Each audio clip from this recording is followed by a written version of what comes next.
Welcome, folks. Hopefully happy Friday for most of you sitting here. 9:50 sitting on Tesla. Friday power hour usually is pretty nice with you folks, no matter what. Today's a little bit more of a tough day, as we know. I'm bringing the juju early. Hopefully you've got your citrus as well, whatever it is, lemon, grapefruit, tangerine. Don't discriminate. How's it going, chat? Let me know if my audio is coming in clear. Luis, Roland, how's it going? David, Brian, John, Joshua, how's it going, folks? Travis, let me know if my audio is coming in clear. Raptor, how's it going? Yes. Okay. So we got a lot to talk about today. Let's talk about obviously the carnage that we're seeing all across the stock market. When could this possibly stop? And let's listen to Mind Smarter Than Me, which is pretty much anyone. Dan Ives, there's a video on Dan Ives on Bloomberg that I want to go through. He talks about PE compression. That's been a long, heated debate everywhere. How's it going? Alex, Andy, Wolfgang, how's it going? Brian, Alexander, awesome. So 9:50 sitting on Tesla. By the way, let me know in the chat where you're tuning in from, city, state, country, whatever you feel comfortable sharing. Hopefully we can bring the good juju this power hour and we can see what's going on. Yeah, what a day indeed. Sanju, how's it going? Okay, so let's go through it. So today was kind of a wacky day altogether. Obviously, we sold off pretty much immediately into open, all the way down to what seemed like the low of the day. At that point, 950s. And then we rallied to a point where it felt like we're about to go green again, 985. And as we sit here, the Qs, the NASDAQ are getting clobbered. Tech is down 2% on the day. And following a beta of 2, Tesla is down essentially double that. Chat. Okay. Germany, Nashville, Canadian, Texas. Hey, Jeff, how's it going? Virginia, Denmark, Abu Dhabi. Folks, we got everyone here from all places of the world. Quebec, from under the bear, says Alex. Positive vibes everywhere, says Tesla Hype. Yes, Tesla Hype. Cleveland, how's it going? Ireland, Sacramento, Tampa, go Bolts. No comment there. Canucks fan here. San Rafael. Sorry, mispronounced that. Totally butchered it. Orlando, Kyiv, Ukraine, Taiwan, Norway, Toronto. Awesome. Hey, love from everywhere across. Hey, look at us. We're all together. Worldwide audience here. Guys, we are in good hands here, albeit the stock market is crashing all around. But let's have a good ending to our Friday, good ending to our week, hopefully. And let's potentially have that here. So as we sit here, I'm going to pull up the 1 minute, despite me not wanting to. 948 sitting on Tesla. So essentially what we're seeing here is a macro retracement on the Qs on a day where there's about 125 billion in the money calls expiring, options expiring all across tech. And shout out to you, Raptor, for pointing that out via Spot Gamma. So what we're seeing almost today is, and I've pulled up the Qs here, you'll see the Qs have faded past what is the 200-day moving average at this point. They've passed through.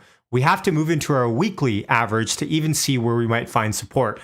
Our 50-week moving average sits around 360. So maybe the Qs find some support there. We are down on the NASDAQ from highs about, let me just readjust this here, about 15-ish%, maybe a little bit more by now, 15-ish% from highs just a month or so ago. So as we sit here on Tesla, let's talk about support. On the weekly, we have 21 weekly moving average sitting at 953.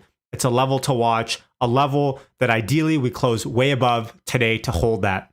A weekly close below this would not be ideal. Again, our support, we move from places where there's outstanding demand to outstanding demand on the downside. And then when we're rallying up, it's going to be places where there's externalities of supply on the upside, right? At least that's if you follow that theory. And so below that on a weekly level, you have to go to 800, which is the 50-week moving average. On a daily, it's 957, which is our 100-day moving average, which is held pretty religiously for the last little bit. You'll see that even when Elon was selling the 100-day moving average, you guys are right. I have to be eating this. There we go. And as we sit here, we want to see a close below. We don't want to see a close below those levels. So some levels to keep in mind there. I've also got the options pulled up here. I was looking through some of that. I've got the options pulled up here. We're seeing a lot of options flow as well coming in all across the board. 945 sitting on Tesla. VIX is hitting 3 standard deviations, says Dave. Yeah, VIX is not looking good. 2766. We talked about VIX. We talked about VIX last week, right? And we said we don't want to see VIX rally like it has been. 22, 23. We've been talking about VIX a lot. I don't know why VIX is rallying so much. Maybe there is geopolitical risk right now with Ukraine and Russia. Maybe the Fed next week is bringing more hedging into the market. But yeah, VIX climbing, not ideal.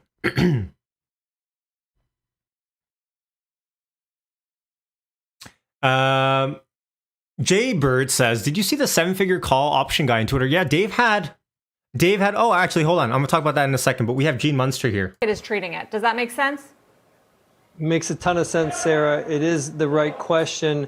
And it's the right question because what Netflix is, it's a company, a stock, a tale of two cities.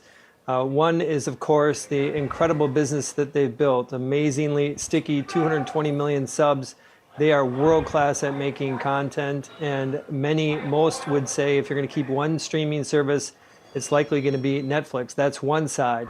But we turn the page to what is next, and that is where are they going? What's their next city? And that is based on how many subs that they can grow. And I want to put some context around what the sell-off means here and what is implied and where this could ultimately end up. Is that before the pandemic, Netflix was adding 25 to 30 million subs annually. During the pandemic, that stepped up to 35 million plus. Now, if you take the guidance for March and apply that to the balance of 2022, would suggest we're below 15 million for the exiting pace. This is a growth story. There is one pressure point on Netflix. It is sub ads. And some of their commentary around sub ads was it will be transitional. And when you mentioned that your question is this a thesis changer? And I think it doesn't change the thesis, I think, for someone who wants to invest for 2 to 5 years.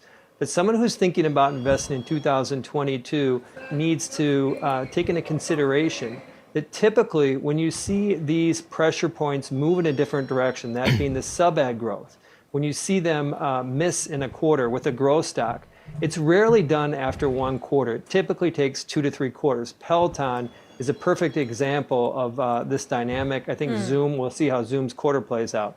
So yes, I think that this is something that people need to make some readjustments. I suspect the June guidance is going to be difficult, and the stock goes lower and then probably starts to work after that. Now down 26%.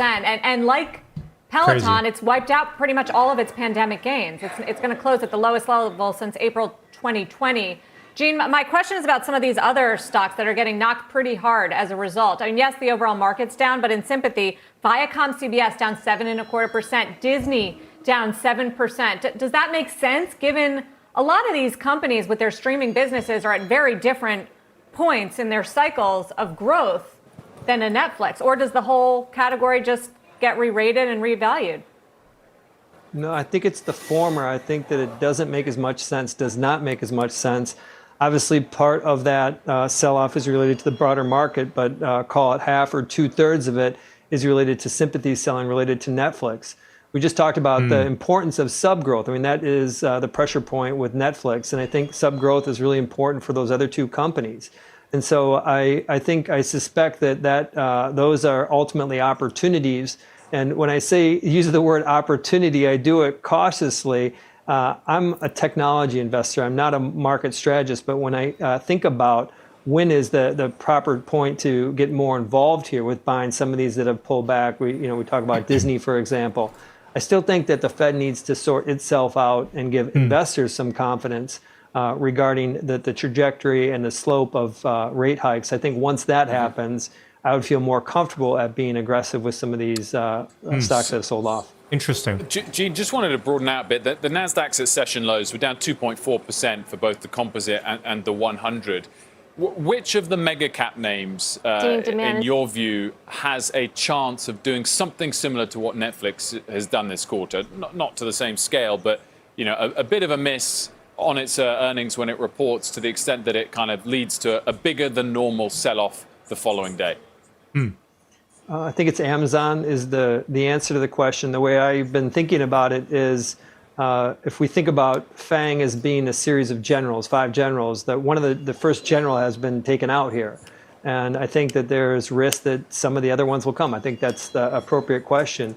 Amazon's business has had a nice pull forward because of the pandemic. All of FANG has had a nice pull forward, but Amazon and Netflix in particular have seen a pull forward because of this. And I suspect, given their valuation now, Amazon's valuation kind of stands alone as an outlier in FANG. I'm a big believer in the company long term, but if you're going to ask the question, to answer your question, which is most at risk, I think it is that. And then maybe kind of the flip side, which is, I think, the safer ones, is I think Apple and Facebook are the 2 safer ones.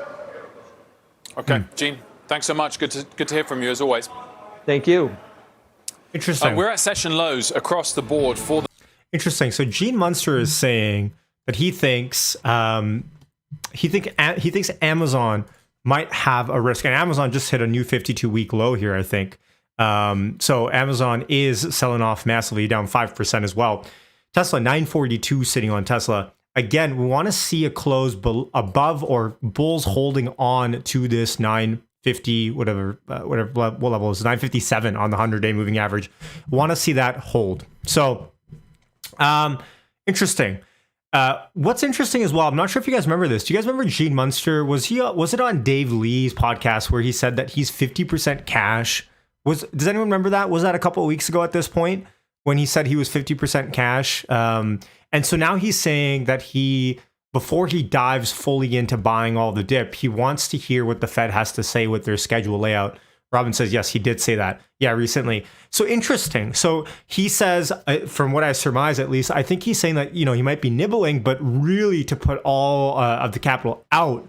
Yeah, it was? Okay, cool. And so he's saying right there that he wants to hear what the Fed has to say. And of course, we know that that's on the same day of Tesla earnings. At this point, I might as well stream the entire Wednesday next week. Like, we have FOMC, we have Tesla earnings, and obviously the earnings report, then the earnings call. So yes, interesting. Remember, this power hour is a little bit different. Well, I mean, it's not that different, but it's a little bit different because, number one, it's options expiration week, 3rd Friday of January. And then on top of that, there's record levels of options expiring today. So meaning you either roll those, I'm not sure how many you're going to exercise, roll those, or you just sell them and then you're out, right? So Max says 2,200 points on the NASDAQ down in 2 to 3 weeks is a lot, because I have a feeling that came in a blink of an eye. Maybe it is normal. It did come fast. Absolutely. It did come fast. Again, but the NASDAQ is down about 15% from the highs in, from the highs in mid-November, about 15%. So, if that's, we're not talking 20+% move yet, but about 15% off. And it has come pretty fast. It feels like we were just talking about all-time highs not too long ago all across tech. So again, I think right now what we're seeing is a lot of macro-based selling. If you look at the Qs, then you overlay them on something like Tesla, it's almost like a 1-to-1 in the last hour here. Again, VIX is important. And look, VIX is just continuing to rally. You don't want to see VIX up over $28.50 at this point. Don't want to see VIX climb up for bulls. So that's a headwind as well.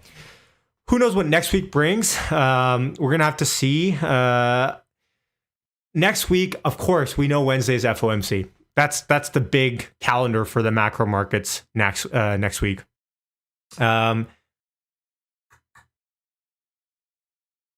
Luis says, we are actually not down. People 900s in Tesla, we are lucky. Luis, I know it sucks that we're 944, but I pretty much made the same point, right? I mean, we are off of the highs, and I'll draw a trend line. The highs that we had from deliveries, right? And I'll draw a trend line just to see where we're off of.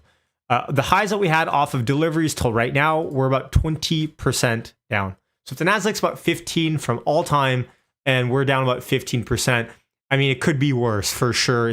And the reason why I think Tesla hasn't sold off as much as it could have, maybe that's the understatement of the year.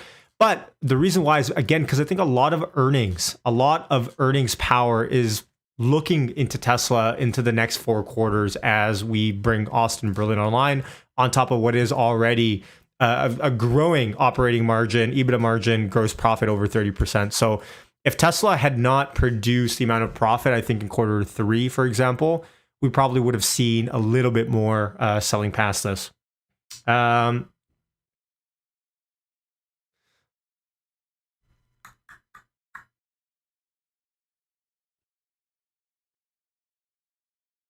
Let's see here. Yes, so I'll play 948 sitting on Tesla. We are seeing some strength. Folks, this volatility, I'm not falling for it up or down at this point just because volatility is massive today. We're seeing $10 swings in a couple of minutes. $10 swings in a couple of minutes. So Benjamin says, back in July, I remember thinking I'd be very happy if Tesla was over 800 by December. We're crushing it.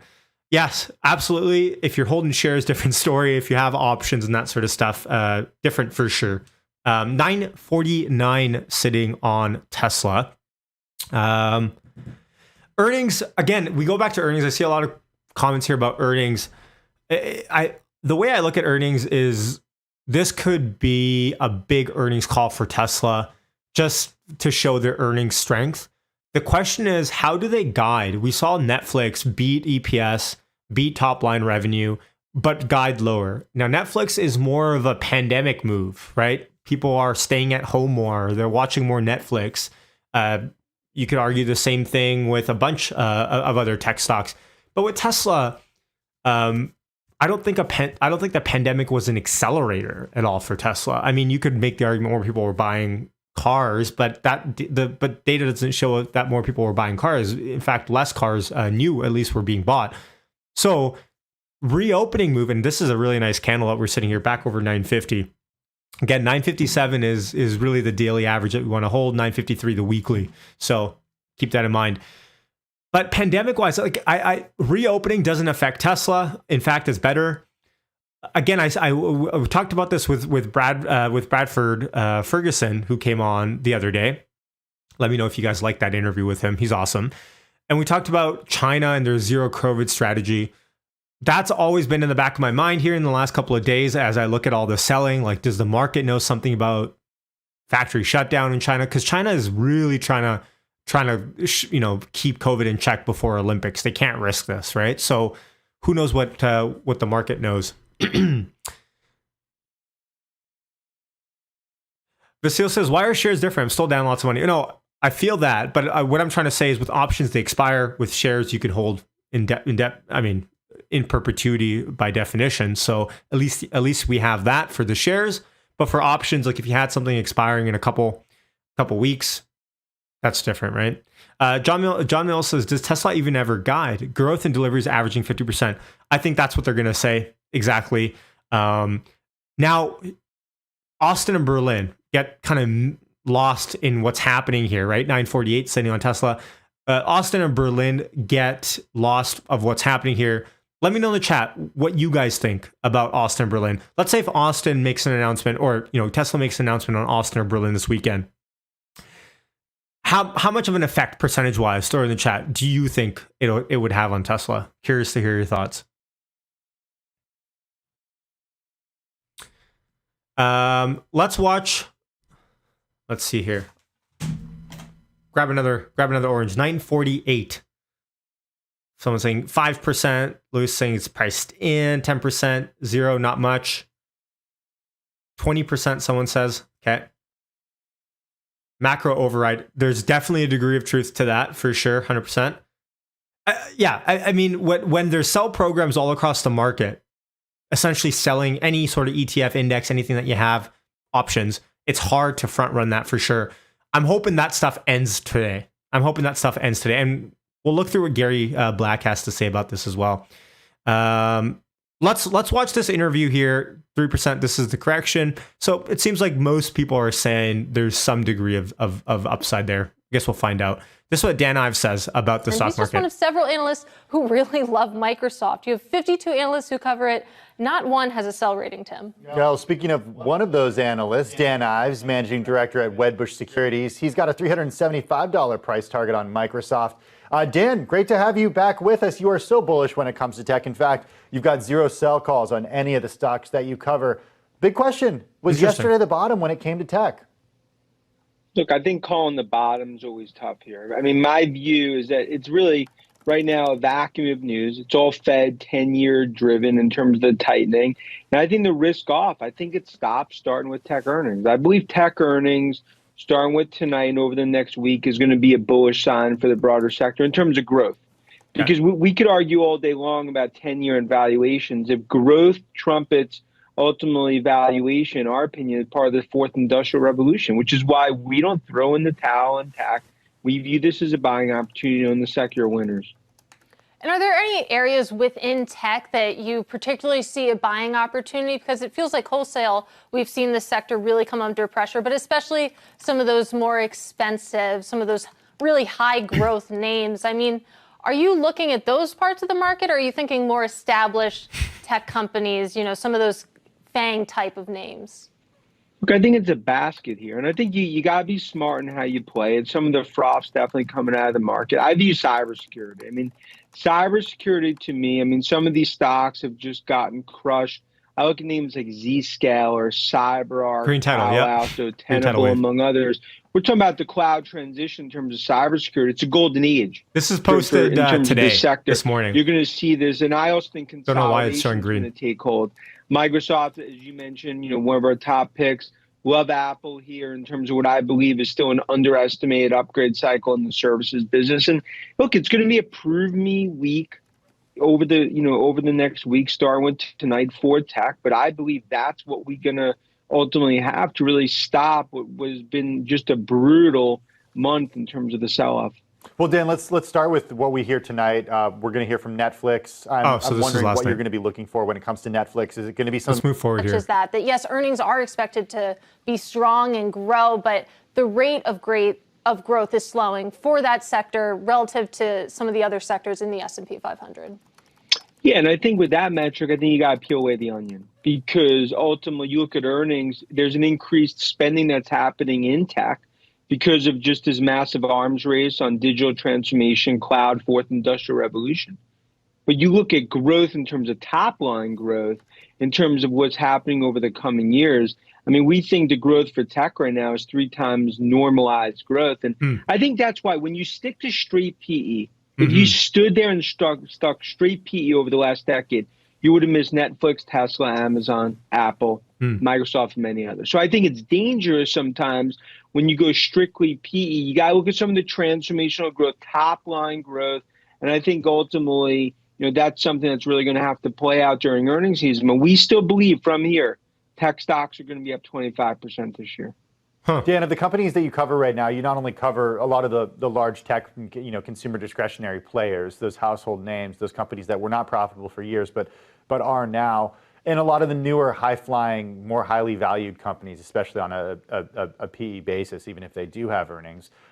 What is the best opportunity right now of the companies that you cover for our viewers right now? Where could they find the most value? Oh, he's going to say Apple. That's my guess. I think the best opportunity is going to be in cloud as well as on cybersecurity, because those are names where fundamental stories are playing out.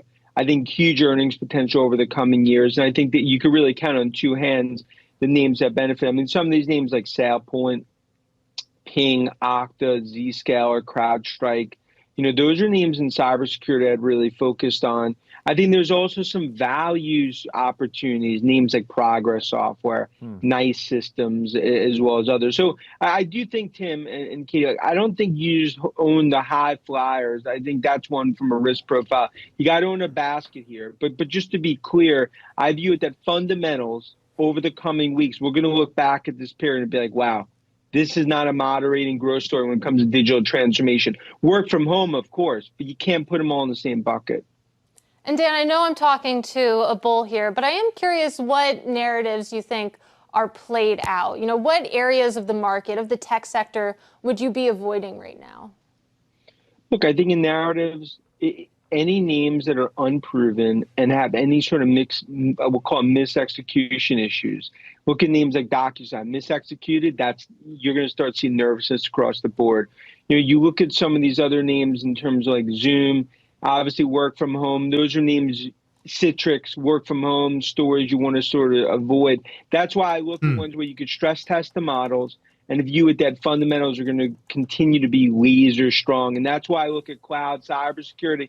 And then even I look at Apple. You look at Apple, you can stress test that model every day, from now till next week. And at the end of the day, chip shortage, you sort of normalize that. This is the company that's the strongest product cycle ever, along with services. And I think that's a name that's going to continue to move higher. That and Microsoft next week. Apple and Microsoft are going to be the huge barometer, especially Microsoft in terms of cloud spending for overall software, which has just been absolutely crushed. So Dan, before we let you go, what changes your narrative here? What happens if we get potentially some negative signs from some of these large tech players? Good question. What could that sign be, and how could that change your thesis? Sure. If we start to see fundamental weakness, you start to see where spending's really starting to decelerate. CIOs are starting to get more cautious. Digital transformation's not happening. That happens, then that's a thesis changer. But my thesis is not changed by a 30-bit move in the 10-year. Because if I listened to macro strategists, economists, inflation hawks, then we wouldn't have been bullish on tech since 2009, always worried about when some are calling fire in a crowded theater, saying this is the moment where the tech party ends. So Dan Ives, ultra bold there. I think what's important to realize with Dan, he says the PE compression, right? And he says something that I think is often missed by, I'll say it, like I miss this sometimes. And when we talk about PE compression of valuation, what's the reason for that? Like, we all get it. Obviously, rate hikes increase or decrease valuation, has compression effects on PE, but why? And I think bottom line, Dan says this over and over again, it's about earnings power. If rate hikes are contributing to less amount of money being spent, less margins, that's going to by definition decrease your valuation, your multiple. So it's not that multiple by itself is getting crushed. It's that the earnings power. And so when you look at companies, when I'm looking at at companies that I want to own or look at stocks, you have to look at the bottom line earnings and think about how can this affect, and there's kind of a double whammy effect. Rate hikes obviously increase yields, which increase discount rates for sure. But then increasing rates also decrease purchasing power for consumers, which decreases earnings as well on the bottom line of companies. And so when you look at Tesla, for example, 945 here sitting on Tesla. And Tesla is pretty much kind of following that 2-1 ratio on the NASDAQ. The Qs are down 2.67%. Tesla's down 5%, or 5 and some change down. So again, Tesla has a beta of 2, and so that makes sense. It's falling pretty much in line with what's happening here with the broader market as well. So, my chat's not scrolling up. Okay, there we go. Let's see here.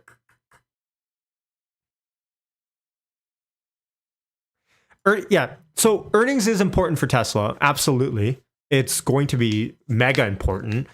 We already know that they delivered 308,000 cars for the year. The numbers to watch for me are going to be gross margin and of course EBITDA, but then also what we're going to get from them is operating margin, right?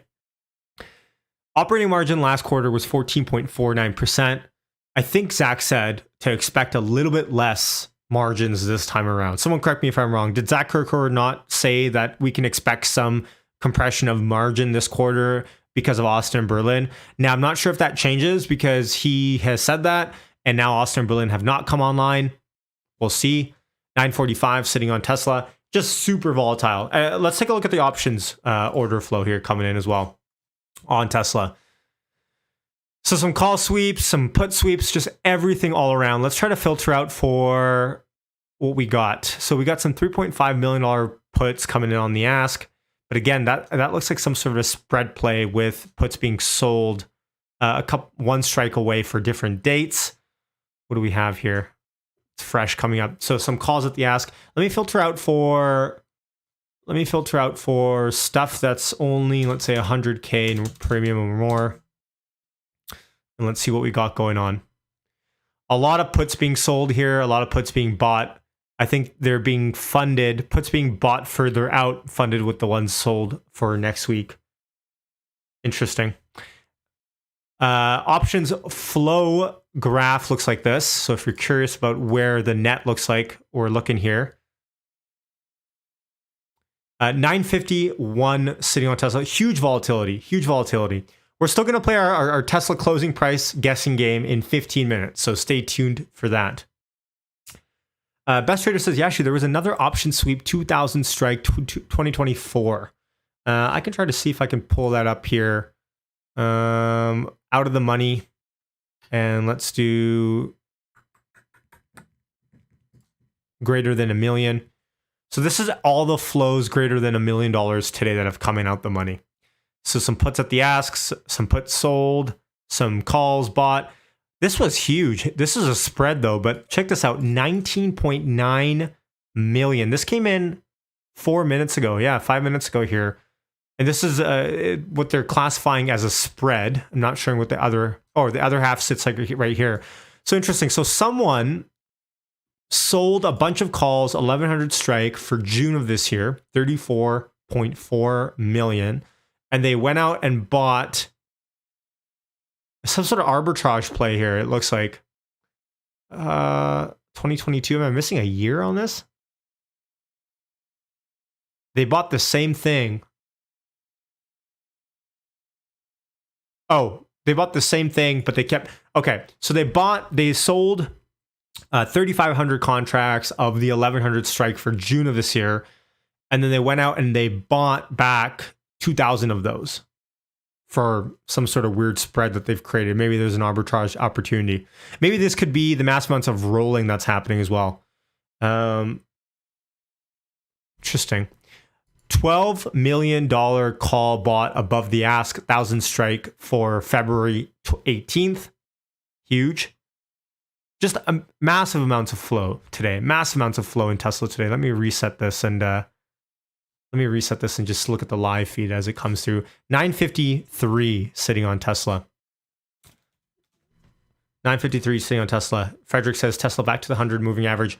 Hoping so. Let's do out of the money and let's do short-term expiration only. Let's keep an eye on what we got there. So 951 sitting on Tesla. John says like button press, new follower. I appreciate that, John. Thank you. Thank you, Tom. Appreciate it. Tom says nearly 1,000 people watching and 140 likes. Appreciate that. Everyone that likes, hit subscribe as well. We're pretty close to 18,000 subscribers now on the channel.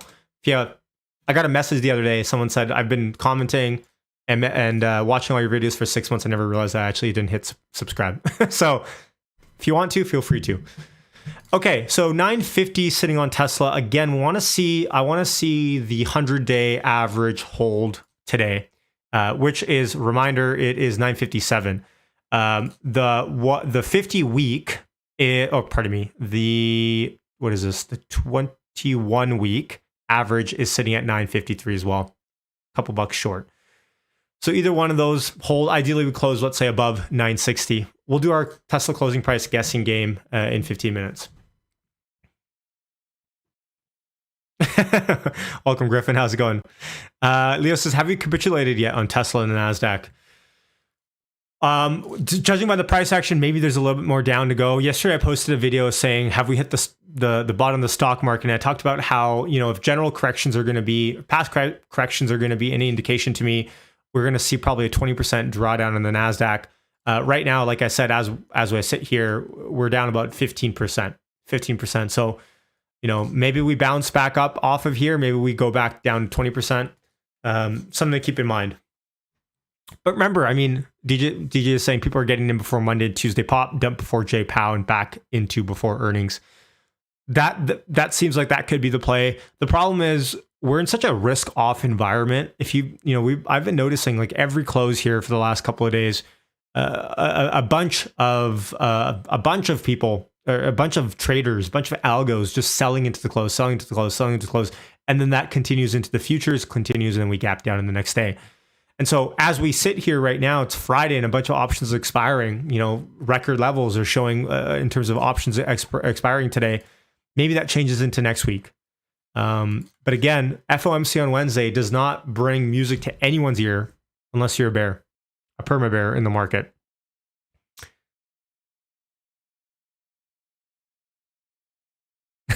Joseph, it's a funny idea. Let's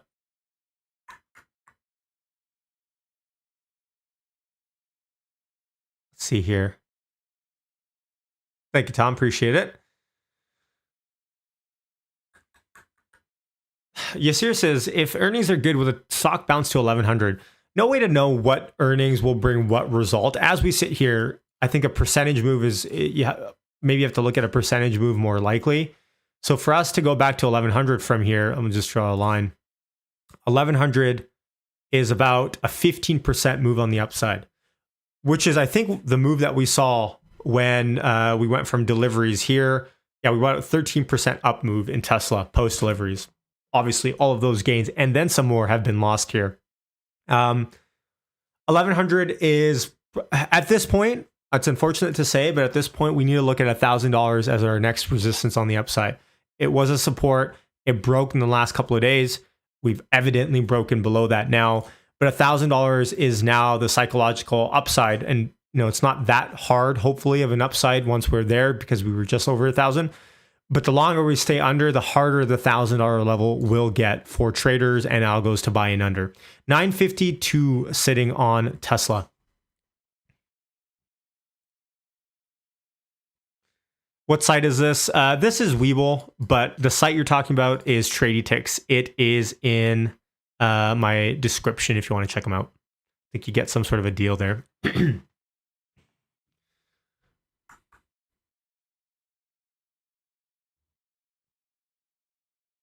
Paulo says, Chicken Genius is moving everything into Tesla. Interesting. I also am curious, should we look at Gary Black's tweets? Has he tweeted anything? Let's see if he's tweeted anything here.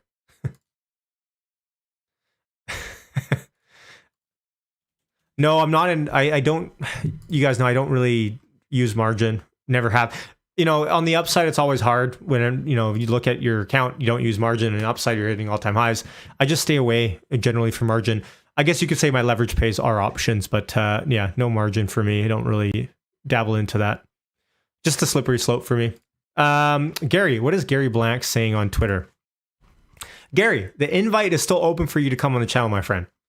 You didn't reply to my last tweet, but it's all good. Let's see here. Gary's saying many hedge funds and traders were long Tesla calls going into next week's fourth quarter print. With Netflix getting crushed, Tesla short-term traders are closing positions to take risk off, causing market makers to close long hedges. This works in reverse when the market rebounds, likely why Tesla is down 3.6% versus the Nasdaq's 1.4%. Potentially, and I can explain the dynamics if you guys want me to. I don't really think anyone cares for the dynamics of the market maker at this point. But I think Tesla is pretty much following, and yeah, again, Gary's tweeted this, Tesla's following the NASDAQ today. It's just with the beta it has. What I'll say is Austin and Berlin cannot come online soon enough and start producing cars. That's really the backstop of kind of what we have here. Raptor says, wonder if the Fed will change their perspective based on what's happening in China. If you don't know, China actually lowered their prime lending rate a couple of days ago, only by 10 or 15 basis points. But it's kind of in stark contrast with what the Fed might be doing next week. Folks, we're rallying a little bit here. 955, cross my, you guys are right. Where's the juju? So as we sit here, I think China is taking a competitive geopolitical deviation from America. I think China is looking to pump up their economy despite still having record economic growth. Someone correct me if I'm wrong. China had record economic growth.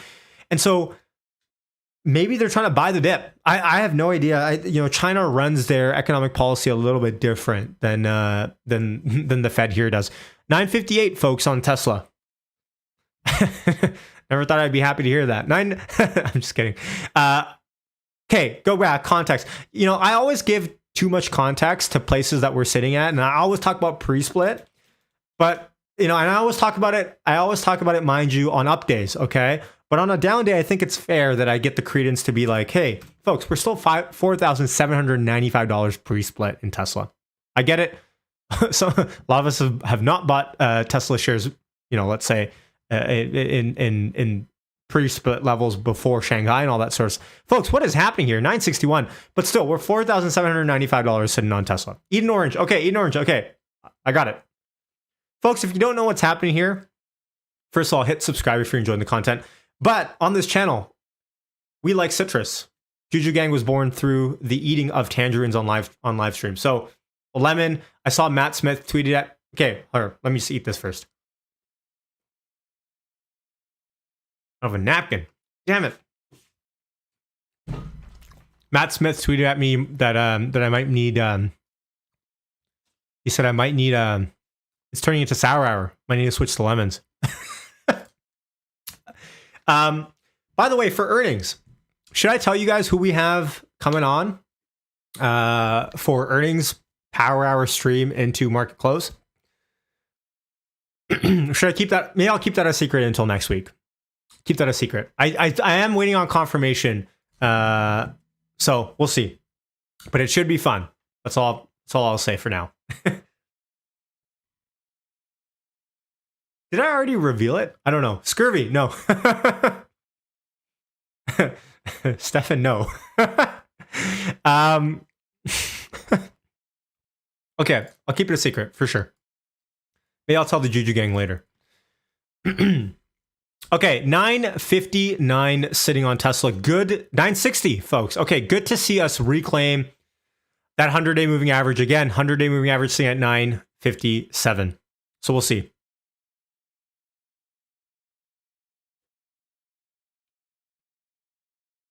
I need a napkin, folks. It's getting sticky icky. Hold on. All right.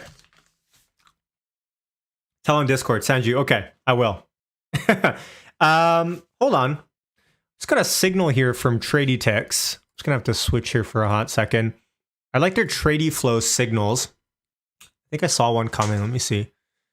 So Tradie Ticks has signaled a 21 order AMC put for what strike is this? 17 strike and currently sitting at $18.17. Interesting. It's pretty decent. 20 plus orders, not bad on AMC. Should I take this? I mean, the problem here is it is February expiration, so it's not like it's expiring next week or the week after, so it could take a while for this move to come through. But okay, interesting. It's got a notification. 960 currently sitting on Tesla.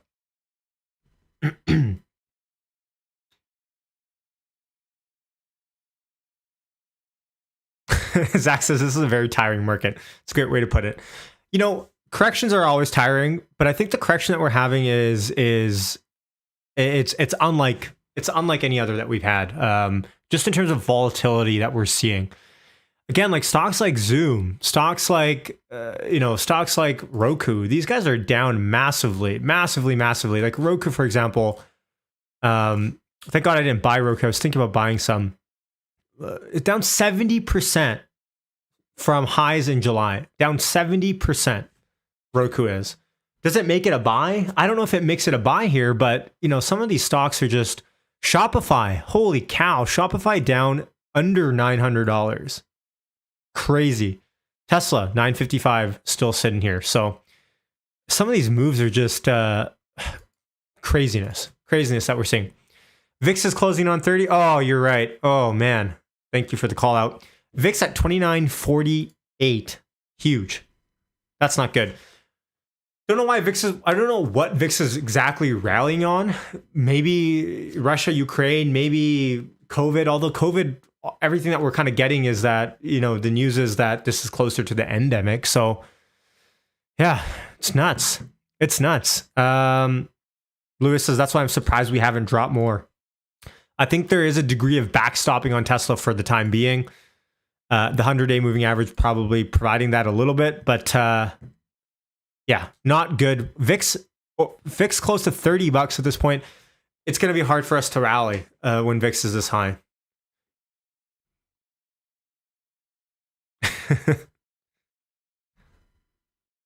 It is overdone, says Robin, for growth stocks.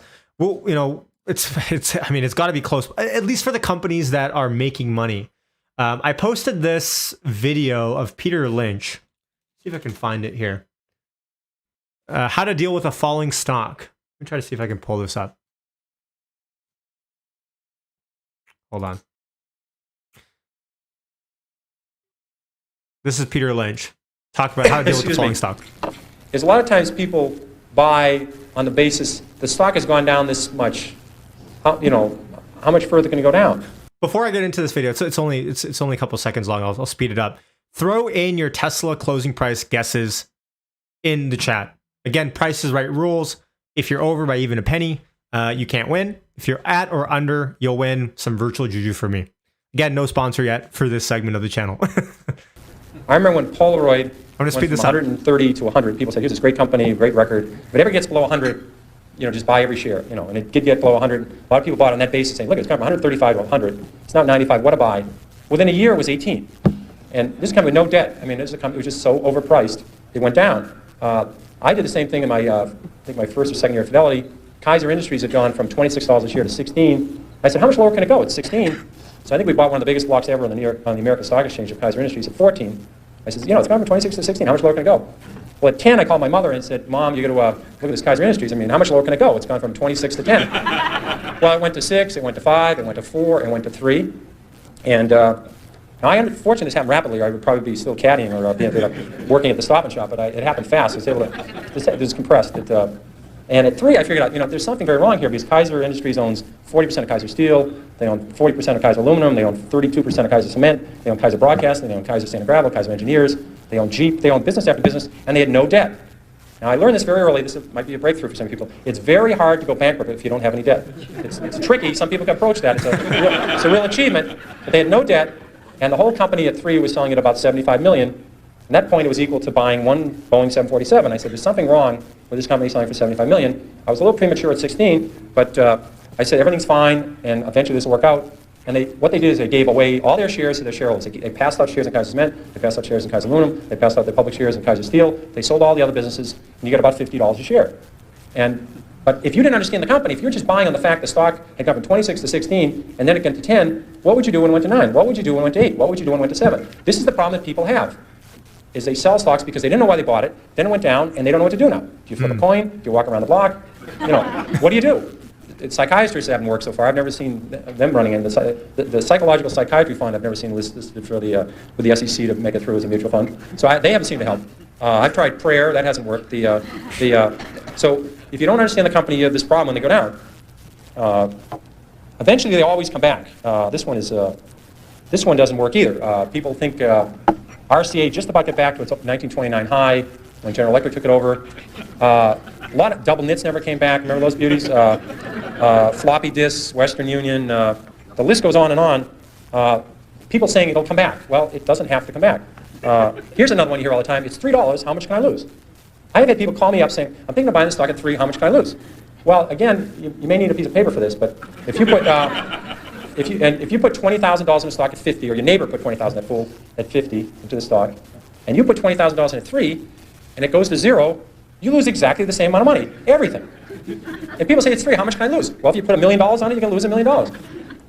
Just the fact that stock, this may be a reason to research a stock. The fact that stock is 3 down from 100 doesn't mean you should buy it. And in fact, short sellers, people that really make money in stocks, they don't short Walmart, they don't short Home Depot, they don't short the great companies, Johnson & Johnson. They short stocks down from 80 to 7. They'd like to short it at 16 or 22, but they figured out at 7 that this company is going to go to 0. They just haven't blown taps on this thing yet. It's going to 0. And they're selling short 7, they're selling short at 6, at 5, at 4, at 3, at 2, at 1 1/4. And you know to sell something short, you need a buyer. Somebody has to buy the damn thing. And you wonder, who's buying this thing? It's these people saying it's 3. How much lower can it go? Pure Lynch, legend. A lot of guesses, a lot of good guesses in here, folks. Let's see. My guess, I'm a little bit late on this. I'm going to throw in, hold on 1 second. Let me just make sure. What is volume weighted average price for the day? Oh, it's way high. It's 965. I'm going to say 950 on the dot. That's my guess. With the amount of options expiring today, I'm going to say something like 950. Interesting. Someone guessed 18. Nice. Okay. There we go. So 950 on the dot. Remember, it's I would recommend that you guess on the penny because again, it's Price is Right rules. Matt's throwing in 957.73. I like the optimism. All right, 947.18 sitting on Tesla. Again, it's looking like the 100-day moving average is going to be breached today. Not ideal because our next downside support is the 150-day moving average sitting at what might be by 900 by then. Right now it's at 864. So some downside there should we not close, downside risk that is. Now, obviously next week externalities present us earnings externality, FOMC externality, perhaps Giga externality. I'm talking about upside at least. And so shorter term stuff, that's something to keep in mind with. Samsung going to the moon on Monday. I mean, how many days in a row have we been red on Tesla? Like, it's been a while, right? Since we've had a good solid green day. So who knows? Maybe there's a reversion to the mean of some extent, but to be determined. Long-term stuff, like folks, like Tesla is gross margin last quarter over 30%, operating margin now over 14%, and reason for me to think that it's going to increase. Long-term, nothing fundamentally has changed for me on Tesla. Borrowing money might have gotten harder with the rate hikes that are yet to come, but Tesla doesn't need to borrow a lot of money. So there's that. And again, NASDAQ is down, right? What is it? NASDAQ's down 2.5%. So with a beta of 2, that would tell us Tesla should be down about 5%. And indeed it is. 948 sitting on Tesla. Crop says my earnings we could be at 850. Best case scenario makes earnings goes back to 950. I guess we'll find out. We have 3 days of 3 trading days during earnings that we'll find out for. I don't know. Did you guys listen to that call that Dave had with the options with the guy who was option? And again, a lot of this might be margin selling, margin calls as well coming through. Did you guys listen to that call that Dave had on Twitter with the guy who is betting big on earnings coming up? I found that interesting. Let's see what options is bringing here for Tesla. Let's do live call flow. Again, this is TradyTix if you want to try them out. Link for them, my affiliate link is in the description if you want to check them out. Okay, so some calls. Okay, so we just got a call.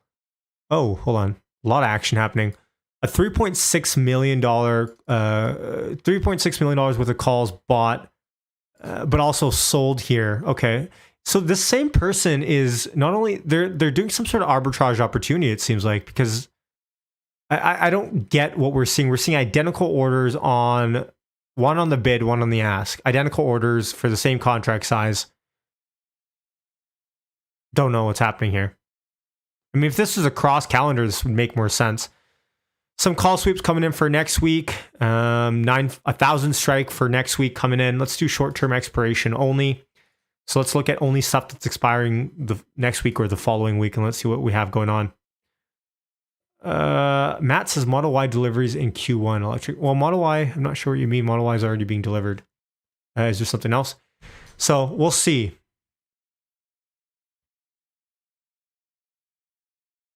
We'll see.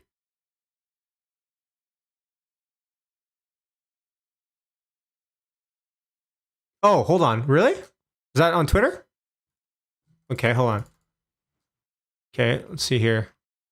Electric is posting that? Let me see. Someone tag me in that maybe if I don't find it. 1 sec.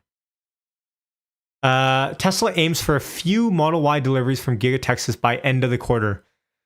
A few. Is that sandbagging to the extreme, or is it just a few? Let's see what they have to say. Sources familiar with the matter told Electric that Tesla aims to deliver a few Model Ys from Giga Texas by end of the quarter. Be an important milestone for sure, but a few. In the recent weeks, we saw several indications that Tesla might be starting production at the factory. And yes, we've seen a lot of Model Ys there. By the end of March, the automaker should deliver a small number of Model Ys at Giga Texas.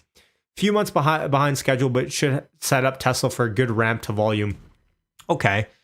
As previously reported, the start of Model Y production is not only critical to the company's growth, but it also highlights the launch of the new 46. So it is 46. Well, it's not verified, right? This isn't verified, but interesting. So is that confirmed? However, he says that the 4680 cell supply would be limited early in the Model Y production ramp and could manufacture some cars with 2170. Okay, so we don't know for a fact. Okay, well, I mean, it's not bad news. It's not bad news, but I mean, I would have liked it if it was like, Model Y 4680 production starting next week. But, it is what it is. So okay, so a source says that they might but folks, I mean, end of the quarter, like we're talking, we're 3 weeks into this quarter, so you know, I'd really hope that bare minimum would be a couple of Model Y deliveries out of Texas by then, right? I mean, when did Elon say he wanted to have the Texas party? 944 sitting on Tesla.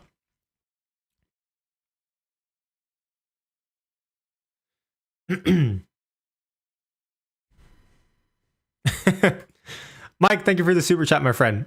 Says, fix this hot garbage. All red, fix it. Thank you for the super chat. Mike, appreciate it. Galley said that. I'm not sure who their source is on electric here. Just a source familiar with the matter. Not sure who that is. 943. Folks, we're probably going to close at lows here, it seems like. Can't pound enough juju here. Ugh, can't do it. Let's see. John says it'll be like GM. We'll deliver 26 from Giga Austin. Hopefully not that small. Ken says, when is Texas opening, for God's sake? Yeah, we have zero idea when the official announcement is. I would not be surprised if the official announcement was on the earnings call for Tesla. Right? Remember, Giga Austin was officially announced on earnings call, second quarter earnings call for Tesla. And so hearing the official announcement that they're live is, I guess, likely at this point. Why not just wait until earnings call comes out? Yeah, Shopify's going down big time. This guy is following. Someone says, well, the Qs are down 2.5%. Tesla finishing down 5% on the day. Got a couple more minutes here, folks, but yeah, not looking good. Options flow. Let's see. A lot of puts coming in. A lot of put sweeps coming in here. Some at the bid, mind you. In fact, the biggest one, 1.77 million, is puts being sold for 930 strike for next week. They could be being bought in conjunction as well. There's no way to fully tell here. But some puts being bought at the ask. Wow, this one, 910 strike for next week. $632,000 worth of put sweeps there. So just full of puts coming in. Mind you, some are sold in here. And then we get the occasional spur of calls. Again, a lot of options volume is set to expire today. So who knows what next week brings. Jason says, get the cinnamon buns out. Yes, I know. What day was it when I brought out the cinnamon buns with the juju? I need to bring that back. Maybe Monday. Lewis says, ring the bell. Let's forget about it and let's watch football. I can't wait to watch hockey tonight, folks. I'll tell you that. It's been a rough week. It's okay. This too shall pass. Again, for me, I don't use margin, really. And this isn't to showboat or to show off or anything like that. But for me, I have my stipulations because, I have blown up accounts before in the past. And for now, the way I do it, for me, I have to be able to sleep at night with what I do. Times like this, I wish I could really go in and buy on margin a lot more. But I have to have stuff into place. Yeah, Canucks game. Exactly. Best Trader says, Yashu, how do you like 1 year return of $50? Well, I think you're highlighting what Tesla was $900 last January. Now it's $950. Yeah. Oh, it's okay. I've been averaging down my shares throughout this year. So, is it macro just causing this? Aziz, it really feels like macro has a large portion of it for sure. There we go. 942.99 on Tesla. Not the ideal day in the markets. Tesla finishing down 5.26%. Shopify down 13.99%. Roku down almost 10%. NASDAQ, QQQ down 2.77%. Just carnage all across the market that we're seeing here, especially in growth, especially in tech. Let me just see what rose today. What went up today in the markets?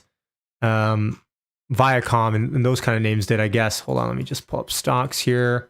My watch list. There we go. Let's see what's changed here. So VIX was up. Did anyone have VIX puts? Peloton was up. Yes, thank you, yes, Brian. Yeah, Peloton was up on news that they're going to stop selling stuff tomorrow. I don't get it. Nvidia down 3.22%. Tesla, of course, like I said, down 5. Crypto's even down, folks. Like Cardano sitting at $1.20 again. Bitcoin at 38,300. It's just a massive deleveraging that we're seeing in the market, I think, at the moment. So just absolute carnage to end the week. Hopefully, folks, next week brings us better times ahead. We did not close to, or bulls did not reclaim this 100-day moving average at 957. So something to watch for there.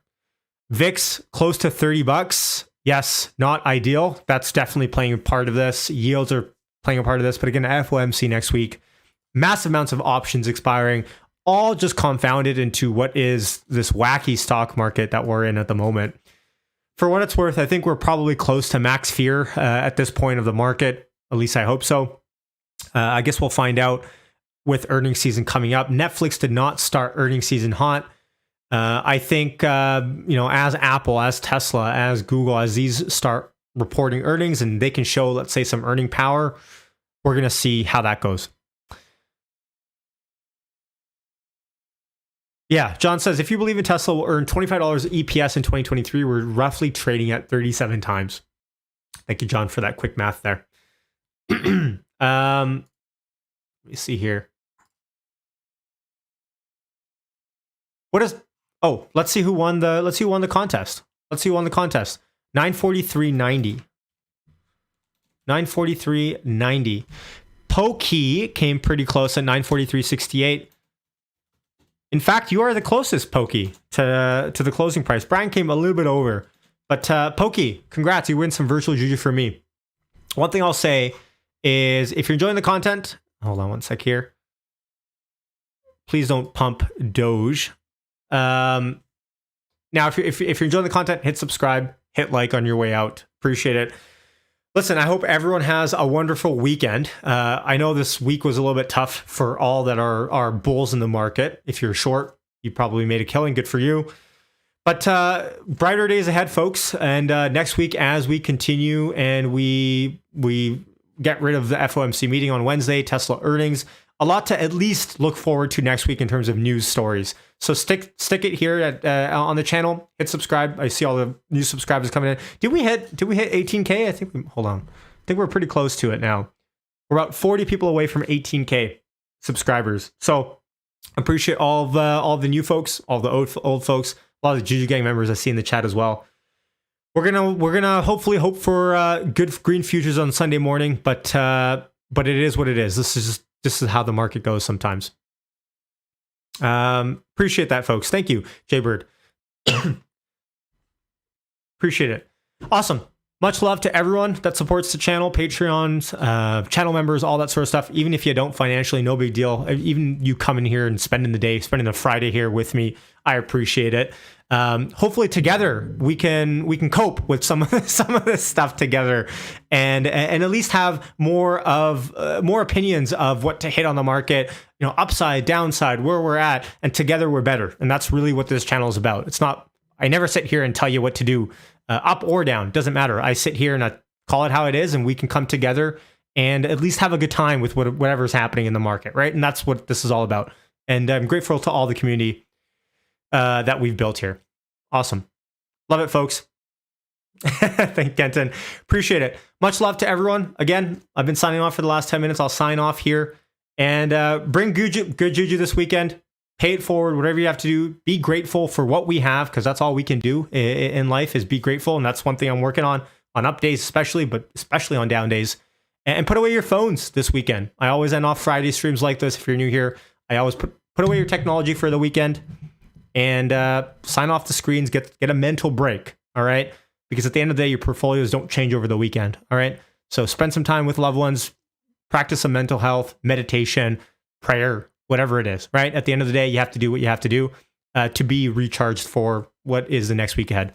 Much love. Take care, Luis, Anish, Jason, Panya, Wolfgang. I want to read out all these names. Jaybird, John, Victoria. Take care, folks. Peace out. Have an awesome, lovely weekend. And I'll catch you in the next one. Peace.